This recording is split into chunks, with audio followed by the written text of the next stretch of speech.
It's my pleasure to introduce Dr. Dominique Falla. She is actually a professor at Griffith University. She is our host this evening at the exhibitions, and she is also the lead for our ATypI local team. At this time, I'd love to welcome you up on stage.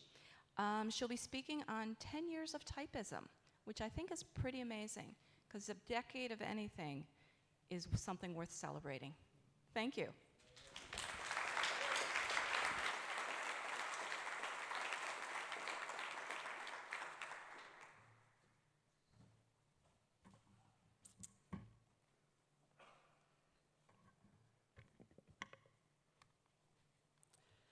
Before I start my presentation, I'd like to acknowledge the Jagera and Turrbal people as the traditional custodians of Meanjin, which is the traditional name for Brisbane, where we meet today.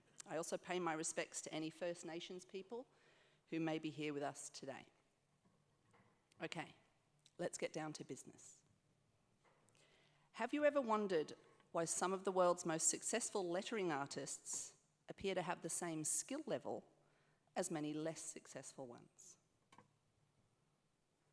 Why do some type designers sell truckloads of fonts and others struggle to sell one? Is it luck or something else?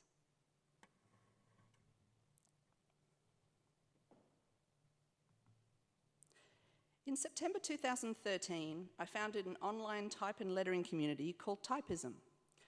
6 conferences, 9 books, and 3 summits later, I've had the opportunity to meet and work with some of the world's most successful type designers, lettering artists, and calligraphers. And you see some of them up there. I'd like to point out David Foster, top photo left, the world's most serious man, enjoying himself. I found that photo, couldn't resist. I've witnessed what works and what doesn't in their businesses firsthand, and also had the rare opportunity to take a behind-the-scenes look at their career paths and business models. Skills, connections, privilege, luck, and a work ethic are essential. But many unsuccessful lettering artists are also skilled, lucky, privileged, and hardworking. So why are they not successful? Over the last 10 years, I've learned that there are 2 key differences that separate success from struggle when it comes to solopreneurs. One key difference is that successful creatives have learned how to sell their value, not their time. The other key difference is that they have replaced the freelance business model with other business models. In preparing for today's talk, I have distilled 10 years of insights and creative entrepreneurship research into 3 distinct business models that I'd like to share with you today. So hi there, my name is Dominique Falla, and I'm a design academic, a tactile typographer, and also the founder of Typism. I burnt out as a freelance illustrator after 13 years of being underpaid and overworked. I've also witnessed 20 years of my design graduates and 10 years of lettering artists go out into the world and either sink or swim. All of these experiences have taught me that if you can't articulate your value proposition as a professional creative, you'll be stuck selling your time as a creative freelancer forever. Over the last 15 years, we've seen an exponential growth in the popularity of type and lettering. But over the same time, as a design academic, I have witnessed a decline in job satisfaction among my graduates, and the internet has had a lot to do with both of those things. What was once a rarefied profession when I graduated from Swinburne as a graphic designer in the 90s is now anyone with a computer thinks that they can do. The situation has deteriorated to the point that I now view freelancing as an abusive business model. Trading time for money commodifies creativity. The problem with freelancing is that because creative identity is closely linked with personal identity, when a client doesn't value your work, it feels like they are devaluing your worth. And in this day and age, it takes an incredibly resilient and self-aware person to be a successful creative freelancer. So hats off to you if you're still managing to do it. Because although you may have many years of experience, most clients these days feel entitled to haggle on price and then treat you like an employee. I'm hearing yeses. So if you're currently trading time for money, the goal of my talk today is to provoke you into thinking about ways to pivot from selling your time to selling your value. Now, don't get me wrong, if you are a recent design graduate, then freelancing is a fantastic way to learn new skills on the job. If you're a designer who's just taken up lettering or calligraphy as a kind of focused area, then selling your time is also a fantastic way to get paid to learn. However, if you've been doing this for a while and you're getting predictable results for your clients, it might be time to pivot. If you're sick of haggling over price with clients who don't value your time or skills, it might be time to pivot. If you haven't had a pay rise in a decade, it's definitely time to pivot. Here's a depressing fact for you.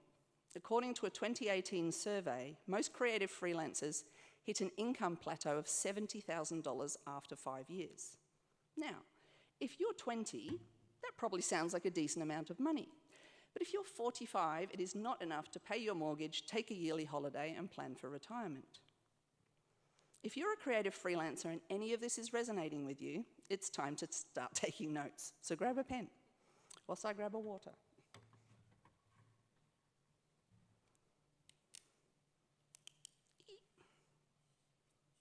It's one of those ones that just spins around. There we go. As I said before, when I was preparing for this talk, I started looking at what I wanted to cover from the last 10 years. And I actually discovered that I was able to distill the alternative business models used by the most successful lettering artists into 3 separate examples. These 3 business models have actually been hiding in plain sight, I realized, because many people whose work and careers that you might be following, they usually dabble in all of these business models at one time or another. And so as a result, this kind of cross-dabbling means that from an outside perspective, the individual threads are impossible to see. So for this demonstration, I have endeavoured to pull apart the threads and build a separate case study of each business model so that you can see how they work in isolation. Now, if you're about to pivot from freelancing to a new business model, as I hope to persuade you to do, I recommend choosing one of these to start with, and then you can move on to the rest and try those later. However, as I suspect most of you are in the current messy middle of trying a few of these different options, I also think it's helpful to just choose one to focus on until you have the clarity to move forward. So, what are these 3 business models? Platform, products, and packaging. Let's take a look at each one in more detail. Model number 1 is platform, and this business model involves building and selling popularity, which is great if you, your skill set, or your outputs are highly engaging. Model number 2 is products. This business model involves building and selling a product ecosystem, which is terrific if you suffer from shiny object syndrome and like to experiment like I do. Model number 3 is packaging. This business model involves building and selling a process, which is excellent if you have a recognized expertise in something. So let's take a look at a few examples now to illustrate each of these business models in action. So some examples of lettering artists using the platform model are people you already know. That's kind of the point of the platform model. So we have Jessica Hish, Seb Lester, and Timothy Goodman, and they've all gone viral with their work at some point or another. Now, once this happens, you usually need an agent to manage the influx of inquiries, and it also means you can afford to be picky about the brand deals and the commissions that you take on. You also need to become comfortable with being famous and being called an influencer. Some examples of lettering artists using the product suite model are Martina Floor, Stefan Kunz, and Jimbo Banaus. He's going to be so excited he's in this talk. Now, these artists might also appear at first glance to be platform models, but because they have such a large following that they've developed using the product model, it's easy to make that confusion. But I know that these artists are not platform, they're actually product, because they've built a sustainable business over time by offering a suite of tools, courses, and coaching, and they don't actually need to rely on going viral for their business model. It's just a nice side effect. So they're what I like to call funnel builders. They use social media platforms to teach or demonstrate skills for free, and they attract customers into their product ecosystems and build their platform as a result. And their automated funnels take care of the rest. Some examples of lettering artists using the package system model are Ian Hersey from Her for Hand Painted, Sarah Maskey and her VIP day rate, and Vivian Castillo with her calligraphy memento packages. These artists offer productized services based on their signature models, methods, techniques, and systems. You might also choose to package your signature method in the form of a DIY course, but these 3 examples here all use productized, done-for-you services. This means they still do the work for you, but there's no haggling over price. There's no invoicing. You go to their website, you choose what you want, and you click the Buy Now button. I recently bought a painted sign from this gentleman here, and I didn't interact with him once. I knew exactly what to expect, because every day on Instagram, I watch him in the studio. He's on the tools all day, every day, because that's what he likes to do. And I was pretty damn sure that the sign I was going to get was going to be pink, blue, and black. There was no mistaking what other colours this might be, because I didn't get the opportunity to negotiate with him, or haggle, or talk about pricing, or wait for the invoice. I literally went to his website, I chose a size, I clicked the Buy Now button, I sent him some PayPal money, and 3 weeks later, my sign arrived exactly as expected. It's beautiful. He never got to get into his emails, he just stayed in the studio and painted with the sign brush. I personally believe that unless you're famous or have an agent, then a passive folio website is a beautiful waste of time. I told you I would have a controversial thing to say about beautiful folio websites that we all love to build. They are a waste of time unless famous people are attracting people to go look at them. I think story-selling sales pages work much harder for your business in this day and age. You don't haggle with Ray-Ban when you go buy a pair of sunglasses. You just click the Buy Now button. So productized services work in the same way. Let's take a look now at 3 lettering artists that I have met and worked with through Typism. These impressive women work just as hard on their business skills as they do on their lettering skills. They're great examples of where craftsmanship meets entrepreneurship. We have Gemma O'Brien on the left there, who uses the platform model. Aurelie Maron, who I see has just bloody snuck in, you cheeky little shit.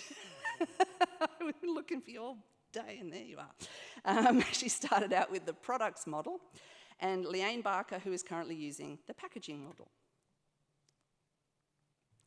So Gemma O'Brien first went viral drawing letters on herself for her Right Here, Right Now project in 2008. And she's since leveraged her increased profile and no doubt those beautiful long brown legs to create commissioned lettering for a range of global brands. So she went viral and has never looked back. Her name and lettering was used when Apple launched the iPad Pro, for example. So that sort of purple haze stuff up there was very much a sort of a brand partnership. And then she's also spoken on just about every type and design stage you can think of, including the first Typism. So here on the right, you'll see her work on a Times Square billboard, and you won't find a bigger platform than that. Aurelie Maron, who you'll see talk on Saturday, is the creator of 8 masterclasses, 3 signature courses, and a wide range of fonts, digital journals, and custom Procreate brushes. She set up multiple funnels, bringing traffic using Reels, TikTok, Pinterest, and YouTube to attract new people into her product ecosystem on autopilot every day. If we reference Kevin Kelly's 1,000 True Fans model, he says that if you can sell $100 worth of stuff to 1,000 people, you have a $100,000 a year business. And Aurelie definitely has her fair share of true fans who buy everything that she creates. So this is the beauty of a product ecosystem.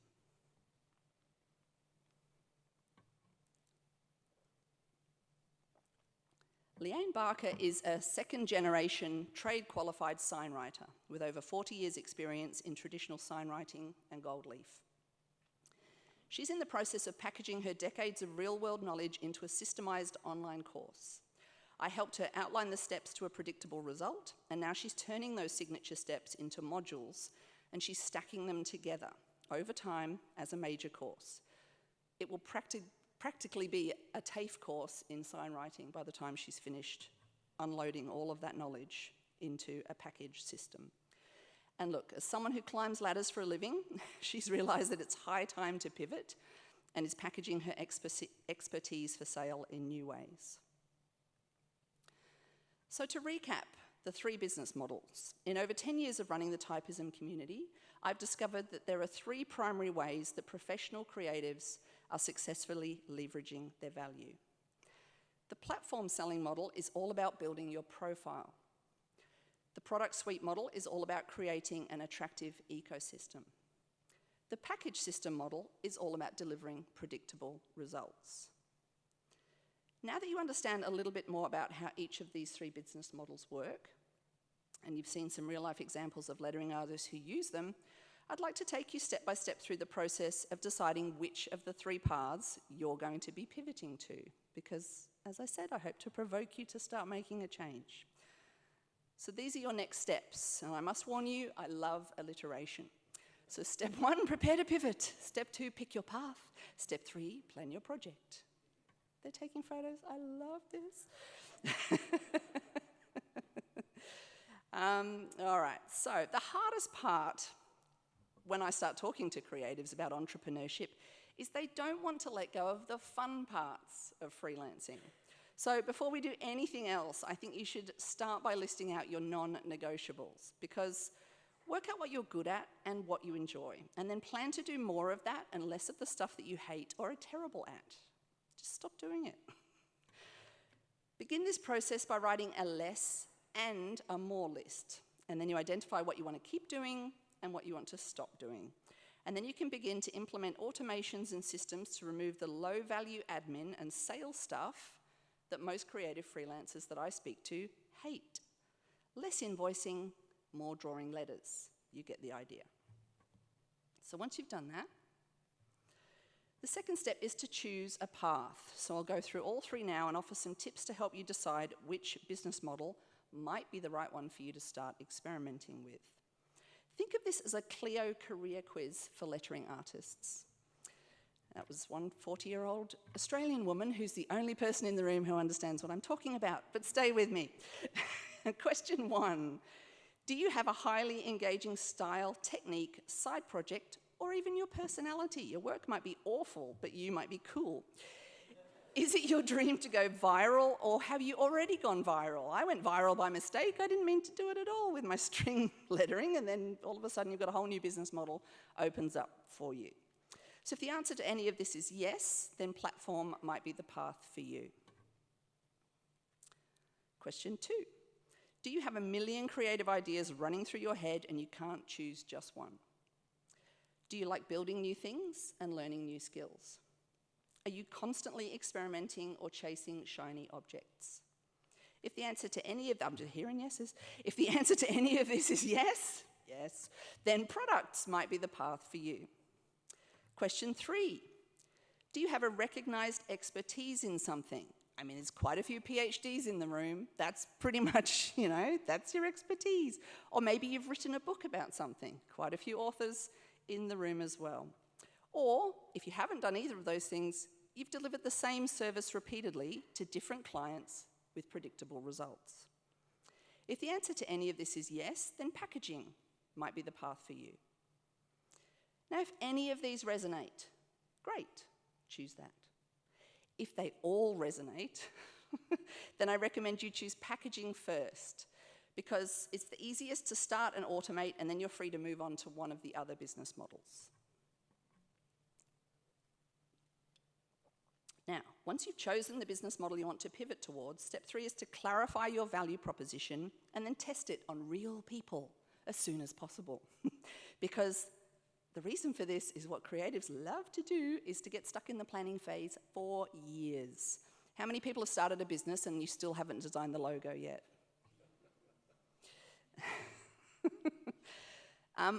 My favorite expression is you can't steer a parked car. Just get moving and then you can course correct along the way. Just do something and then do something else. So no matter which of the 3 business models you've chosen, I recommend starting with a 90-day challenge for each of them.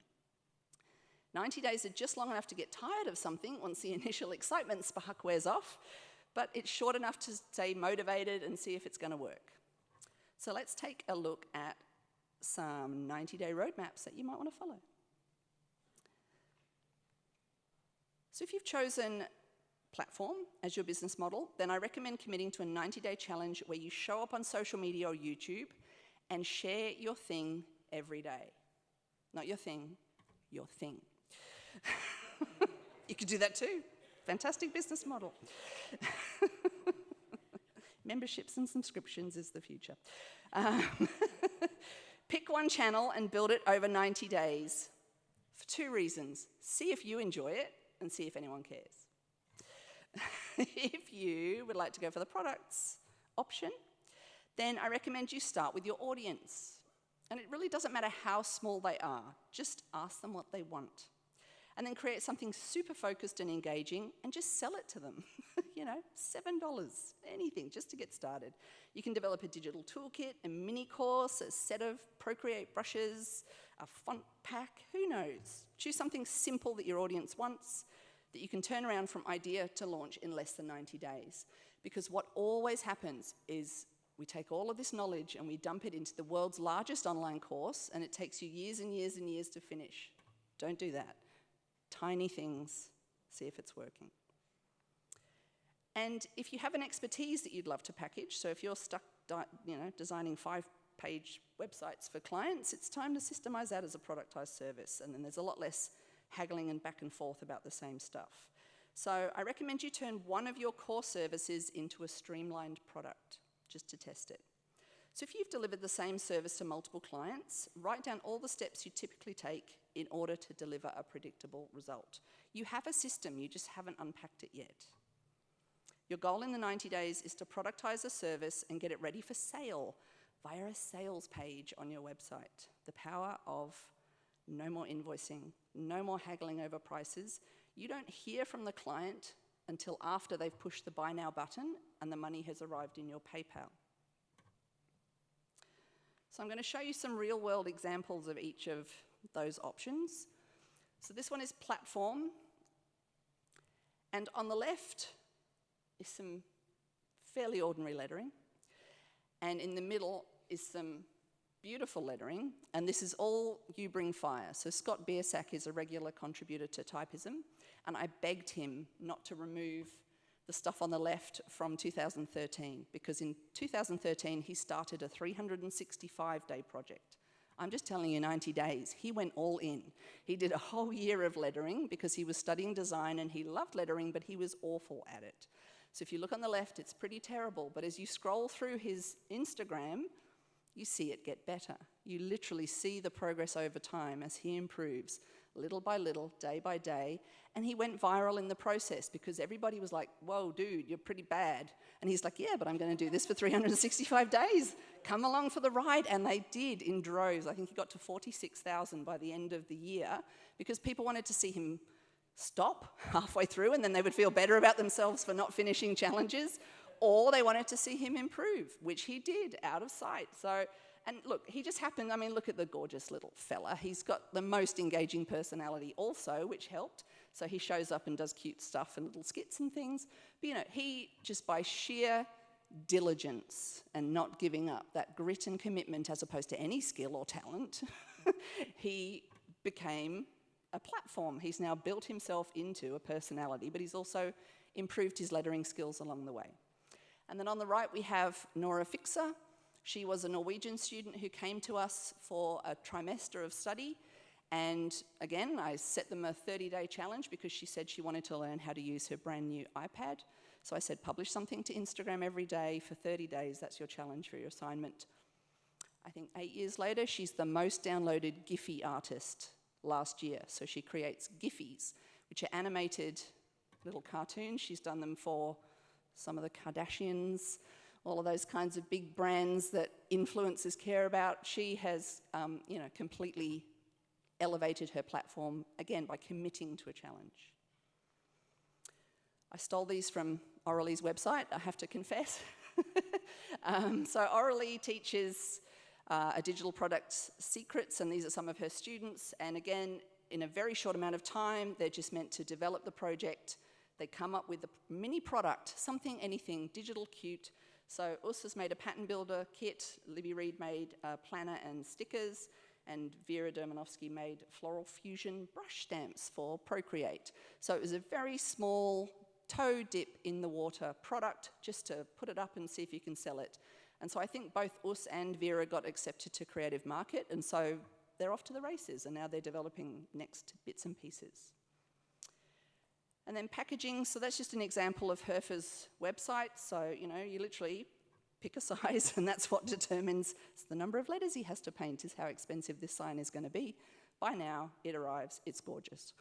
On the right, we have Vivian, who she was doing, sort of in-house calligraphy things, but she also did these beautiful hand-lettered letters. So if a grandmother wanted to write a nice memento or note to a grandchild as they were graduating, they would send her the words, and then she would do them in beautiful calligraphy.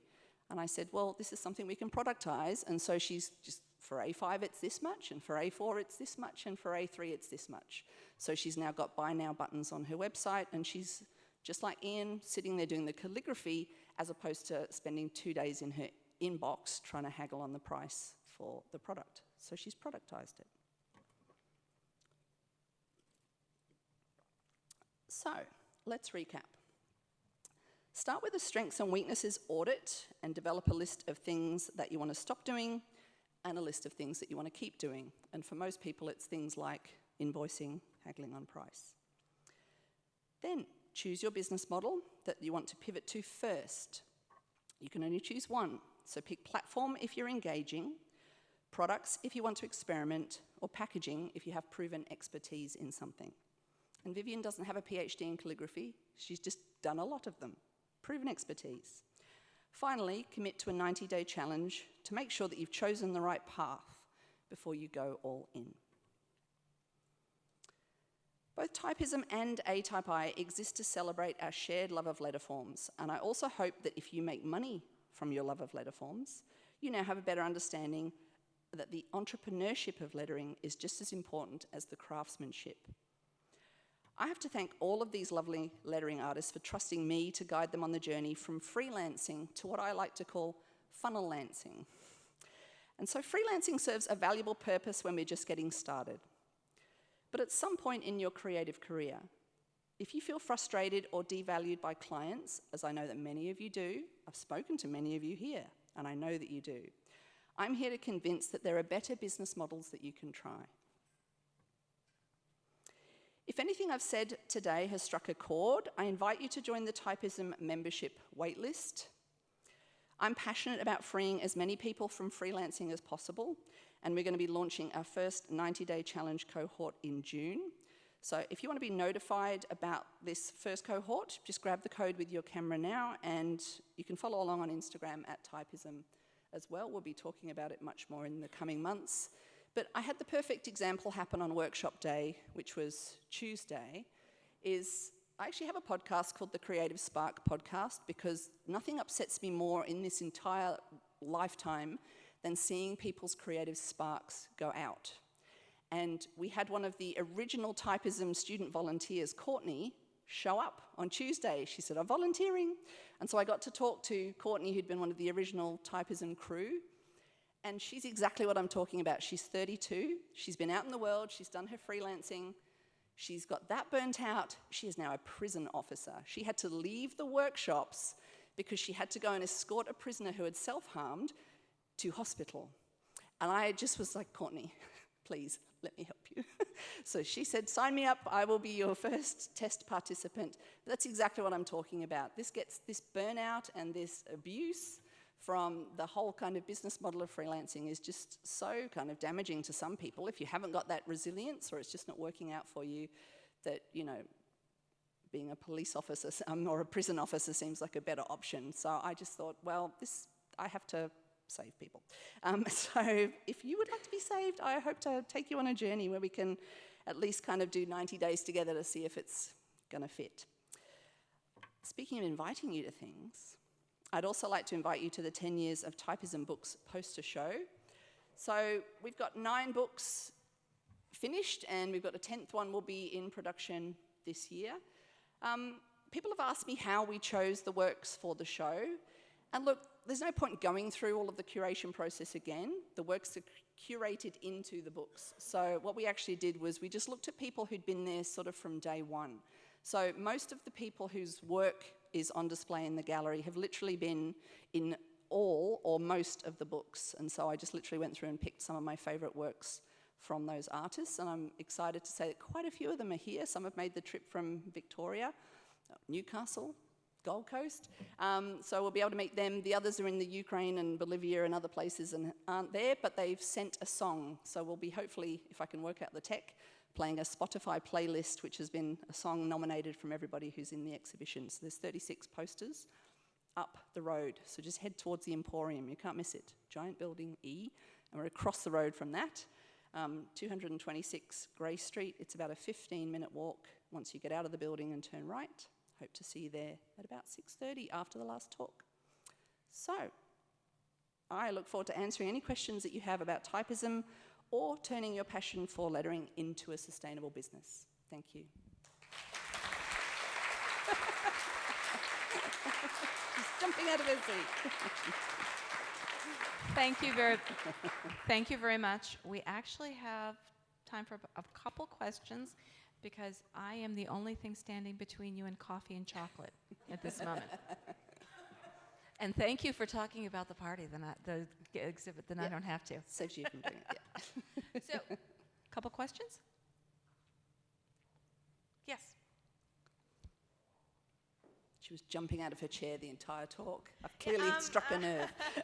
This is not a question, but more of a showing of gratitude as a woman in a color who has been in the business type realm over about a decade. I've seen so many women go out of business by or not by a choice, and well, I've been doing this for over a decade, so I wanted to bring up more the community of female type designers and typographers. I've always been struggling so much, and then thank you so much for such an amazing, mega inspirational and motivational thank you. Thank you. That's awesome. Thank you. Lovely. One more question? Zintra up the back there.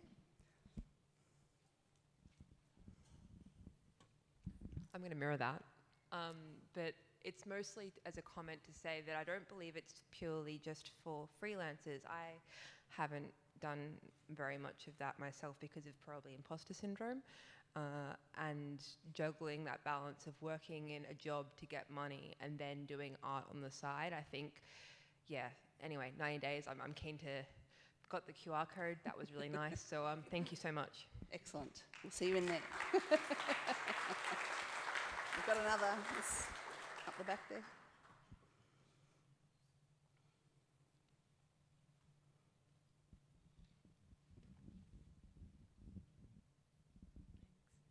Thanks so much, Dominique. That was super interesting. I was just wondering if you could talk a bit about your motivation for articulating all of this.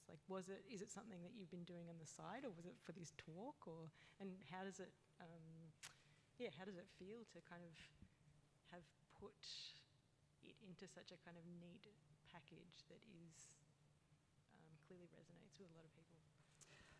Firstly, it feels amazing because I've been carrying this stuff around in my head for 20 years. I've been teaching at Griffith, coming on July, 20 years. And I every year I wave goodbye to another wave of graduates, and then I keep in touch with them on LinkedIn or Facebook, and then every year I get sad because I see what happens to them out there. And I mean, they are kind of my little babies as they go out into the world, and then I see them being abused financially or creatively or whatever it is. And I mean, Aurelie was probably the main one because, you know, she was such a star student, and I could see such potential and such, you know, and then she went out in the Gold Coast. I mean, she wasn't freelancing, she was, you know, working for a design agency, which I could just see was a factory. She was just moving pixels for people, and it just upset me so much. I was like, she had so much potential and had so much to, she's better than that. And so that was what really motivated me to just say, what else can we be doing that isn't just the standard method, that is to go out and start trading your time for money, as if the time is the thing that matters, not your ideas and your creativity and your passion and your intelligence and your experience and all those other things that it's very, very difficult to quantify because they have imposter syndrome. That's often what it is. It's like you can't, you know, stand up here and big note yourself. You can't brag. This is why I'm doing it to David, because he won't do it for himself, is, you know, I just want to shake. All of these people have so much skill and so much talent, and it's just, it upsets me that they're not being valued for that. It's that simple. So I get emotional, but it's true. I'm really passionate about it. So that, you know, 20 years of just seeing it just wears you down. And then, but also, just being in such a privileged position with all the people that are here, and I'm just looking around the room, and they've all, you know, through the summits and things, they've all let me into their businesses. So, you know, part of me, I guess, my imposter syndrome was, you don't have a business, you work for a university, you've got a safe job, who are you to tell people this stuff?